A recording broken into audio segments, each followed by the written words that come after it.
അസ്സലാമു അലൈക്കും, നമസ്കാരം. പ്രിയ സുഹൃത്തുക്കളെ, ഒരുപാട് ആൾക്കാർ കമൻറ്റിൽ പറയും ഇറാൻ നശിച്ചു പോകട്ടെ, അതുപോലെ തന്നെ ഇസ്രായേൽ നശിച്ചു പോകട്ടെ എന്ന്. എന്തായാലും നമുക്ക് ഇറാൻ നശിച്ചു പോയി കഴിഞ്ഞാൽ എന്താണ് ഇന്ത്യക്ക് നഷ്ടമുണ്ടാകുക എന്നുള്ളത് വെറുതെ ഒന്ന് ജെമിനിയോട് ചോദിച്ചു നോക്കാം. ജെമിനി നിങ്ങൾക്ക് കൃത്യമായിട്ട് കാര്യങ്ങൾ പറഞ്ഞുതരും. ജെമിനി, ഇറാനിൽ യുദ്ധം നടക്കുന്ന ഒരു സാഹചര്യമുണ്ട്. ഈ ഇറാൻ നശിച്ചു പോയി കഴിഞ്ഞാൽ ഇന്ത്യക്ക് എന്താണ് നഷ്ടമുണ്ടാകുക? അതൊരു അറബി രാജ്യമല്ലേ, ഇന്ത്യക്ക് എന്തെങ്കിലും നഷ്ടമുണ്ടാകുമോ? ഇപ്പോൾ പറഞ്ഞു തരട്ടാ, നമുക്ക് കമന്റ് അടിക്കുന്ന ആൾക്കാർക്ക് കൃത്യമായിട്ട് എത്തിച്ചു കൊടുക്കണം. ഇറാൻ നശിക്കുകയോ അവിടെ ഒരു വലിയ യുദ്ധം ഉണ്ടാവുകയോ ചെയ്യുന്നത് ഇന്ത്യയെ സംബന്ധിച്ചിടത്തോളം കേവലം മറ്റൊരു രാജ്യത്തെ പ്രശ്നം എന്നതിലുപരി വലിയ സാമ്പത്തിക നയതന്ത്ര പ്രത്യാഘാതങ്ങൾ ഉണ്ടാക്കുന്ന ഒന്നാണ്. ഇറാൻ ഒരു അറബി രാജ്യമല്ലെങ്കിലും അതൊരു പേർഷ്യൻ രാജ്യമാണ്. ഇന്ത്യയുടെ തന്ത്രപ്രധാനമായ പല താല്പര്യങ്ങളും ഇറാനുമായി ബന്ധപ്പെട്ട് കിടക്കുന്നു. ഇറാനിലെ പ്രതിസന്ധി ഇന്ത്യയെ എങ്ങനെയൊക്കെ ബാധിക്കുമെന്ന് താഴെ പറയുന്ന പോയിന്റുകളിലൂടെ മനസ്സിലാക്കാം. 1.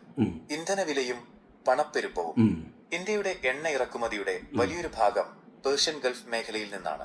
ഇറാനിൽ യുദ്ധം നടന്നാൽ ലോകത്തെ ഏറ്റവും പ്രധാനപ്പെട്ട കപ്പൽ പാതയായ ഹോർമുസ് കടലിടുക്ക്, സ്ട്രെയിറ്റ് ഓഫ് ഹോർമുസ്, തടസ്സപ്പെടാൻ സാധ്യതയുണ്ട്. ഇന്ത്യയിലേക്കുള്ള ക്രൂഡ് ഓയിൽ, LNG എന്നിവയുടെ വരവ് കുറയും. ഇത് ഇന്ത്യയിൽ പെട്രോൾ, ഡീസൽ വില കുത്തനെ ഉയരാൻ കാരണമാകും. ഇന്ധനവില കൂടിയാൽ നിത്യോപയോഗ സാധനങ്ങളുടെ വില വർദ്ധിക്കുകയും രാജ്യത്ത് പണപ്പെരുപ്പം ഉണ്ടാവുകയും ചെയ്യും. 2. ചബഹാർ തുറമുഖം, ചബഹാർ പോർട്ട്. ഇന്ത്യ ഇറാനിൽ വലിയ നിക്ഷേപം നടത്തി നിർമ്മിച്ച ഒന്നാണ് ചബഹാർ തുറമുഖം. പാകിസ്ഥാനെ ഒഴിവാക്കി അഫ്ഗാനിസ്ഥാനിലേക്കും മധ്യേഷ്യൻ രാജ്യങ്ങളിലേക്കും സെൻട്രൽ ഏഷ്യ ഇന്ത്യക്ക് വ്യാപാരം നടത്താനുള്ള ഏക വഴിയാണിത്. ഇറാൻ തകരുകയോ യുദ്ധത്തിൽ പെടുകയോ ചെയ്താൽ ഇന്ത്യയുടെ ഈ കോടിക്കണക്കിന് രൂപയുടെ നിക്ഷേപവും തന്ത്രപ്രധാനമായ വ്യാപാര പാതയും ഇല്ലാതാകും. 3. മധ്യേഷ്യയിലേക്കുള്ള വാതിൽ, INSTC. ഇന്ത്യയെ റഷ്യയുമായും യൂറോപ്പുമായും ബന്ധിപ്പിക്കുന്ന international north south transport corridor, INSTC എന്ന പദ്ധതിയുടെ പ്രധാന കേന്ദ്രം ഇറാനാണ്. ഇറാൻ ഇല്ലാതായാൽ റഷ്യയുമായുള്ള നമ്മുടെ വ്യാപാര ബന്ധങ്ങളെ അത് ദോഷകരമായി ബാധിക്കും.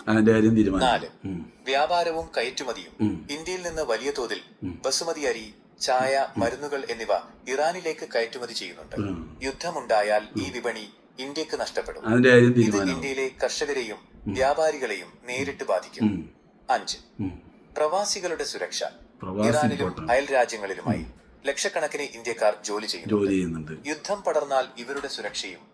ഇത് ലക്ഷക്കണക്കിന് ആളുകൾ, പ്രവാസികൾ ജോലി ചെയ്യുന്ന ഇന്ത്യയിൽ നിന്ന് അല്ലെങ്കിൽ കേരളത്തിൽ നിന്ന് പറയുമ്പോൾ പല ആളുകളും വിചാരിക്കും മുസ്ലിങ്ങൾ മാത്രമാണെന്ന്. ഒരിക്കലുമില്ല. ഒരുപാട് ഹൈന്ദവ സഹോദരന്മാരും സഹോദരിമാരും അവിടെ ജോലി ചെയ്യുന്നുണ്ട്. അവരുടെ എല്ലാം ജീവന് വലിയ രീതിയിൽ പ്രശ്നങ്ങൾ ഉണ്ടാകാൻ സാധ്യതയുണ്ട്. അവർ പൈസ അയച്ചു കൊടുക്കുന്നതും അതുപോലെ തന്നെ അവർ സമ്പാദിക്കുന്നതും അവരുടെ മുതലുകളെല്ലാം നഷ്ടമായി എല്ലാം ഇട്ടിട്ട് ഇങ്ങോട്ട് വരേണ്ട ഒരവസ്ഥയിലേക്ക് കൊണ്ടുവിടും. തിരിച്ചെത്തിക്കലും വലിയ വെല്ലുവിളിയാകും. കൂടാതെ പ്രവാസികൾ അയക്കുന്ന പണം, റിമിറ്റൻസ് കുറയുന്നത് ഇന്ത്യൻ സമ്പദ് വ്യവസ്ഥയെയും ബാധിക്കും. ചുരുക്കത്തിൽ ഇറാൻ ഒരു അറബി രാജ്യമല്ലാത്തതുകൊണ്ട് ഇന്ത്യക്ക് പ്രശ്നമില്ല എന്ന് കരുതാൻ കഴിയില്ല. ഇന്ത്യയുടെ ഊർജ്ജ സുരക്ഷയ്ക്കും എനർജി സെക്യൂരിറ്റി, വ്യാപാരത്തിനും ട്രേഡ് ഇറാൻ വളരെ പ്രധാനപ്പെട്ട ഒരു പങ്കാളിയാണ്. ഹാരിസ് സോഷ്യൽ മീഡിയയിൽ ഇത്തരം കാര്യങ്ങൾ പങ്കുവെക്കുമ്പോൾ ജനങ്ങൾക്ക് പെട്ടെന്ന് മനസ്സിലാകുന്ന രീതിയിൽ ഇന്ധനവിലയും നിത്യോപയോഗ സാധനങ്ങളുടെ വിലക്കയറ്റവും തമ്മിലുള്ള ബന്ധം കൂടി വിശദീകരിക്കുന്നത് നന്നായിരിക്കും. അപ്പോൾ പ്രിയ സുഹൃത്തുക്കളെ, മനസ്സിലായല്ലോ. ഒരു രാജ്യം നശിക്കണം നമുക്ക് എളുപ്പത്തിൽ കമൻറ്റിലൂടെയൊക്കെ പറയാം അല്ലെങ്കിൽ പ്രാർത്ഥിക്കാം.